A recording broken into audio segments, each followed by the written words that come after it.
Welcome to the top 5 camps, ladies and gents. This week I've got some solid builds for you, but before we take a look at them, I have actually got to tell you something, right? This time round, and weeks going forward actually, judging is different. Gone is the voting system. In the bin. The way we're going to do it from now on is by a panel of judges, and I'm talking like proper decent builders. I'm not going to sit here and bore you with all details. If you want to know more, it's all at the end of the video. So yeah, with all that being said, let's check out the camps.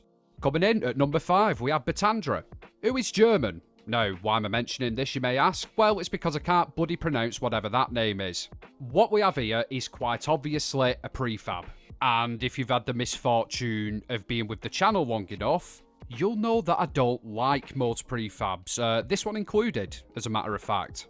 However, this build does have a number of redeeming qualities. The fact that Bandra's actually added to it and not just left it as a singular standalone prefab is a bonus.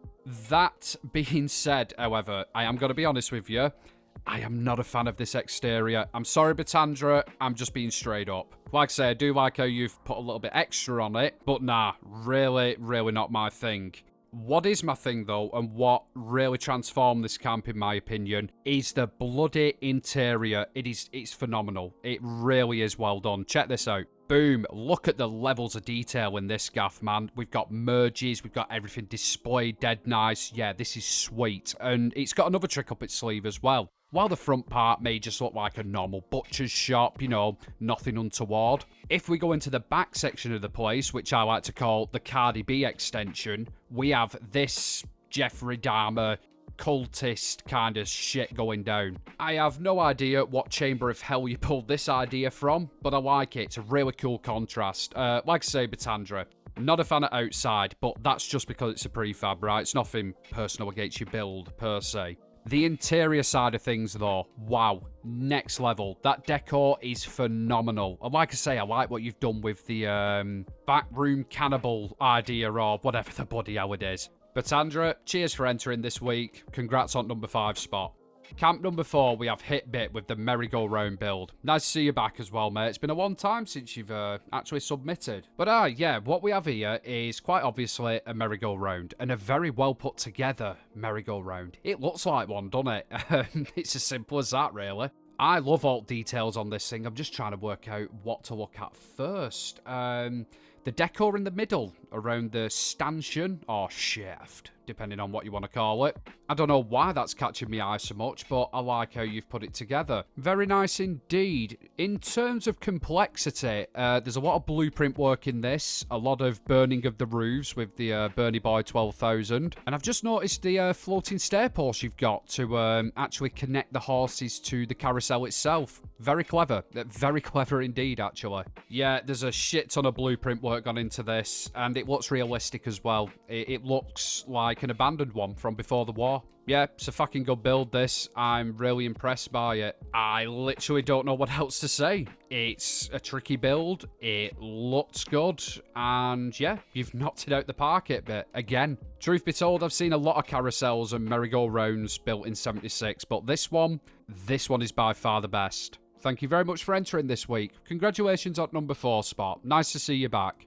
Oh, alright then. In the number 3 spot, we do have a name I recognise. Ladies and gentlemen, this is the Garakuta camp by Shimo. Is it Sushi Monster or fucking Sushi Monster? Because that isn't right. It does not speak right. Can somebody please just tell me? 2 mad names this video I've not been able to pronounce, but anyway, back to the camp. This is awesome. It is unbelievable. Great location with the pre-existing stairs and the catwalks and whatnot. And the best thing about it, it's beautiful and junky. This is a Fallout camp. Just look at it. It looks like the wasteland epitomised. Is that a word? Epitomised? I think so. Look at me with all my fancy words. Not bad for a lad from up north, that, is it? I am patting myself on back there. I'm sorry, I'm going off on a tangent again. What I really like about this build, other than the great choice of location, is just how scrappy it looks. I mean, all the different wall pieces used to give that thrown together effect. We've got a good level of junk on it. And you know what? I actually really do like the shape of it. It's simple. It's not fancy at all. Very understated, I think the word is. Now, as well as awesome levels of decor on the outside, I mean, I don't even need to say that, do I? Just take a look at it for yourself. The inside is properly well filled up as well. It's just filled to the brim with absolute crap, and I love it. It matches the outside perfectly. Sushi Monster, that's what I'm going with. You have done a great job with this. The decor, the location, everything proper Fallout. I love this build. I don't actually know why I didn't vote for this one, because cards on the table, I didn't. Don't know what I was thinking. So I've got a question for you all. Who's actually looking forward to playing as a ghoul character come 2025? Well, if you answered yes, this is the camp for you. Ladies and gentlemen, in the number 2 spot, we have Slog with the Toxic Waste Dump Camp. Simply dangerous. I like it. Okay, so let's try and unpack this because there is a lot going on. I'm seeing a prefab. Very good use of it, actually. Absolutely terrible looking as a bunker, but as a radiation dump, spot on. Typical Fallout 76 for you there. So what else have we got going on? We've got a cool little crane here. Not too highly detailed, but looks decent. You can tell what it is at least. Yep, that's great. We've got this massive factory here. Again, not too bad. Pretty decent looking build. All very well and good. Yeah, not too bad on the outside. Much like Batandra's build though, right? And this is why I actually did vote for this one. I love the interior. Just take a look at this. How good is that, eh? It looks like a factory. It looks like a radiation dump. We've even got conveyor belts. This is a properly sorted interior. It matches the theme to what Slog were going for perfectly. And it's not just that either. Take a look at some of the bloody merges. They're really clever. They look fucking awesome as well. Slog, really clever camp, mate. Really well filmed. The decor, 100% on point. And overall, I think you did a really decent job on it. Exterior-wise, wasn't 100% my cup of tea. But that's a beautiful thing about having a judging panel. Like I say, for me, it was all about that interior. Thank you very much for entering, pal. Congratulations on the number 2 spot. Hats off to you, mate. Numero uno, the number 1 camp. And trust me when I say this one is an absolute banger. Before I show it you though, I've just got to make you aware, right? As well as going through details on the judging at the end of this video, we've also got 2 more camps to show you, and they're going to be honourable mentions. And trust me when I say, right, you don't want to miss them. They are pretty sick camps in all honesty. Anyhow, this week's winner with the stilt shanty is Mystery Moonlight. Have a look at this, guys. It's bloody beautiful. It also looks a little bit tricky as well. Let's just try and work out what's going on here. Right, so yeah, obviously the floor pieces are actually roofs. It is effectively a floating camp. That's how mysteries give it the stilted effect, obviously. It's a very simple trick and a very handy one to learn. There's so many applications for it. But anyway, yeah, stilts aside. Another aspect about this I really did like seeing was the use of vanilla wall pieces. We've got the shat walls there, guys. Just goes to show you can use vanilla items and still have an awesome looking camp. Now, yes, obviously there is Atomic Shop stuff on this camp, but a lot of it, no, that is just vanilla wall pieces, and it looks bloody awesome. I will say, though, that back wall there, Mystery, not a fan of that bit. It just doesn't look broken up enough. But other than that, exterior-wise, really cool looking build. Let's have a ganders on the inside, and wow, this decor is on point. Not the best decorated camp I've seen this week, however, it is still up there. Them stairs are just, oh, they are amazing. Perfectly executed. Incredible work with this one, Mystery. Great exterior, awesome interior. Overall, a really nice camp, and I like the novelty of the stilts as well. That's what did it for me. Thank you very much for entering this week. Congratulations on the number 1 spot. More than well deserved. Stunning camp. And that, mon petit fleurs, wraps up the top 5. However, like I say, we have got 2 honourable mentions. So, who should we start off with? Let's go with Curse the Trapper with the Enclave Bunker build. This thing's really clever, actually, guys. Up top, we've got this really unassuming looking garage. Doesn't look like anything special at all. We open up the garage door, and again, there's a bit of foliage in there, but nothing special. However, if we have a little bit of a nosy around inside and take a look at the ground specifically, we'll see a symptomatic. If we go into that, it'll take us underneath the map and we're in a different world. Ladies and gentlemen, welcome to the Enclave Bunker. This place is so well done.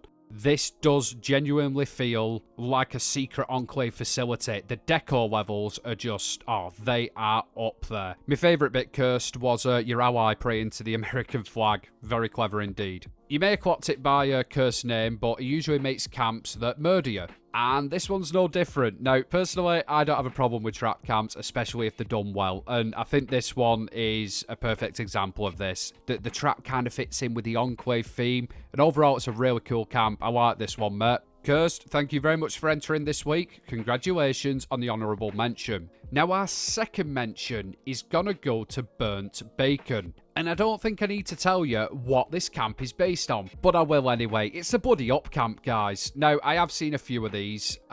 This one is by far my favourite, easily. And it's actually for a stupid reason. It's because of how Bacon has made the house look like it's been ripped off its foundation. You can see the jump piles there. We got the stair posts. It's a clever touch, guys.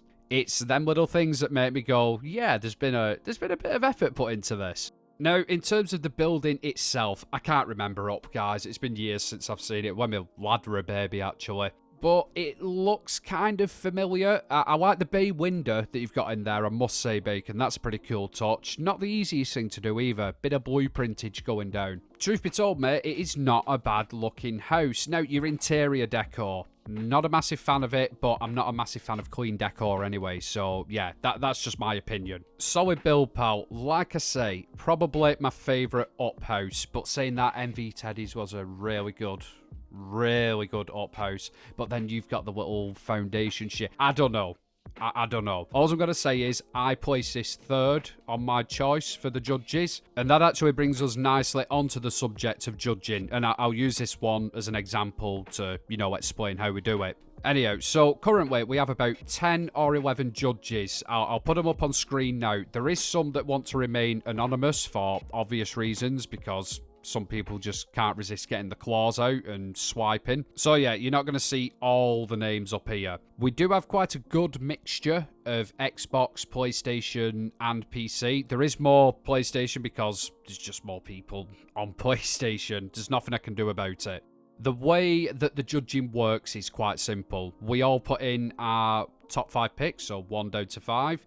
Number 1 spot gets 5 points. Number 2 spot gets 4 points. Number 3 spot gets 3 points. So Burnt Bacon's got 3 points because I chose him for number 3. Number 4 is 2 points. Number 5 is 1 point. Are you all following along? For those of you who haven't fallen asleep, you are? Fantastic. Now, when everybody's put the choices in, all the points are added up and the placements are based on the number of points you get, with the lowest 2 scoring builds being put down as mentions. It's quite simple, isn't it? And it's fair as well. And like I say, we've got expertise from every corner of the Fallout 76 community. Some really good builders in here. Truth be told, guys, I needed this help. I'm not a good builder anymore by any means. I don't know most of the new tricks. I miss a lot of things in the videos. So this is, yeah, this was needed. So I just want to say a massive thank you to all of them guys for helping me out. If you guys could give them a massive thank you by subscribing to the channels or giving some of the videos a like or, you know, something along them lines, there's links to them all in the description. As ever, I want to say a massive thank you to everybody who entered this week. Not an easy competition. You all did a fantastic job. And of course, I'd be remiss if I didn't mention all my channel members and my Patreons. The extra support is much appreciated. Thank you very much. Anyhow, guys, as we say in the north, if I don't see you through week, I'll see you through window. Catch you at next one. Have fun.